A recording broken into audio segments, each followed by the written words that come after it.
أعوذ بالله من الشيطان الرجيم.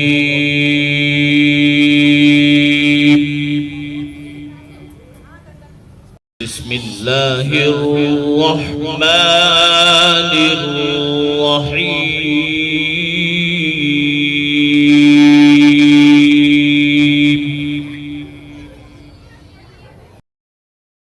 اے ایمان والو، اے وہ لوگو جو اللہ تعالیٰ اور اس کے رسول صلی اللہ علیہ وسلم کے حکموں کو ماننے کا اقرار کر چکے ہو، توبوا الی اللہ توبۃ نصوحا، تم اللہ تعالیٰ کے سامنے سچی توبہ کرو۔ انسان جو کام بھی شریعت کے خلاف کرتا ہے اس کو گناہ کہتے ہیں، اس سے توبہ کرنا فوراً اس پر لازم ہو جاتا ہے۔ اگر توبہ نہ کرے تو اس کے دنیاوی نقصانات بھی ہوتے ہیں، اخروی نقصانات بھی ہوتے ہیں۔ چنانچہ حافظ ابن قیم رحمۃ اللہ علیہ نے الداء والدواء میں گناہوں کے دنیاوی نقصانات کی تفصیل دی ہے۔ مثال کے طور پر نیکی کرنے کو دل نہیں چاہتا،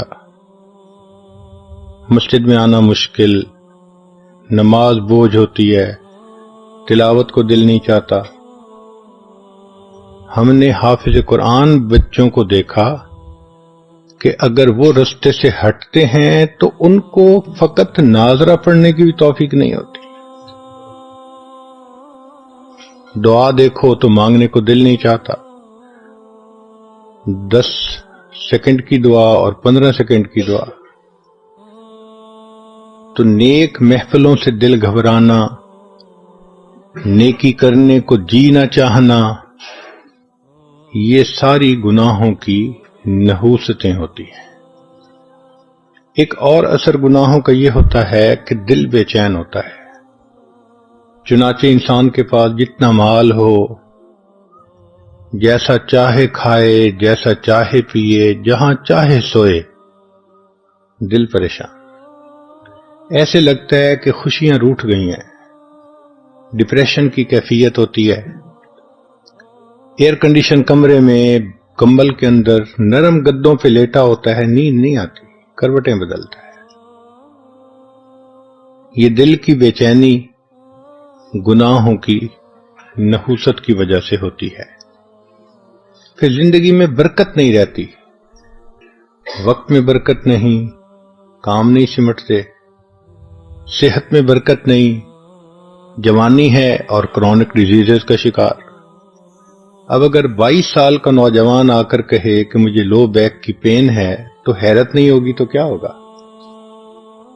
18 سال کا بچہ کہتا ہے جی میں بیٹھا اٹھتا ہوں مجھے آنکھوں میں اندھیرا آ جاتا ہے۔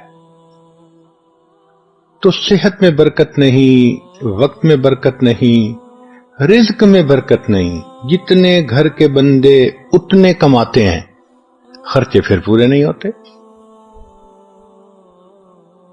برکت نہیں ہے۔ قوت یاداشت میں برکت نہیں، کوئی بات یاد کرو تھوڑی دیر بعد بھول جاتی ہے۔ تو برکت زندگی سے نکل جاتی ہے، دعائیں قبول نہیں ہوتی۔ پھر کہتے ہیں جی کہ اللہ تعالیٰ تو ہماری سنتا ہی نہیں۔ بِإِنَّ رَبِّي لَسَمِيعُ الدُّعَاء، بے شک میرا رب دعا کو سنتا ہے، مگر قبول کرنا نہ کرنا یہ اس کا اختیار ہے۔ ہم بھی تو گھروں میں ایسے ہی کرتے ہیں، جو بچہ اچھی بات مانتا ہو، فرما بردار ہو، نیک ہو، ماں باپ کا دل خوش کرے، وہ آدھی بات کرے ہم پوری کر دیتے ہیں، اور جو بچہ دل دکھائے، نافرمان ہو، اس کی سنی انسنی کر دیتے ہیں۔ تو اللہ تعالیٰ بھی نافرمان بندے کی سنی انسنی کر دیتے ہیں، ورنہ تو ہم روز نماز میں کہتے ہیں سمع اللہ لمن حمدہ۔ تو اللہ تعالیٰ پھر دعائیں قبول نہیں فرماتے۔ نعمتوں میں زوال آ جاتا ہے، عزتوں میں سے ذلت کے نقشے نکل آتے ہیں، اولاد نافرمان بن جاتی ہے۔ کہتے ہیں جی کہ ایک وقت تھا لوگوں سے لاکھوں لینے تھے، آج لوگوں کے لاکھوں دینے ہیں۔ حضرت ایک وقت تھا مٹی کو ہاتھ لگاتے تھے سونا بن جاتی تھی، آج تو سونے کو ہاتھ لگاتے ہیں مٹی بن جاتا ہے، نعمتیں چلی جاتی ہیں۔ جو پروردگار نعمتیں دینا جانتا ہے وہ پروردگار نعمتیں لینا بھی جانتا ہے، پھر نعمتیں اللہ تعالیٰ لے لیتے ہیں واپس، کام ادھورے رہ جاتے ہیں، وہ جی بس ڈیل ہوتے ہوتے رہ جاتی ہے۔ بس حضرت بچی کا رشتہ دیکھنے لوگ آتے ہیں، خوش ہو کے بھی جاتے ہیں، دوبارہ کوئی نہیں آتا، کاموں کا ادھورا رہ جانا، یہ گناہوں کی نحوستیں ہوتی ہیں۔ ان سب کا ایک ہی علاج ہے کہ ہم گناہوں سے سچی پکی توبہ کر لیں۔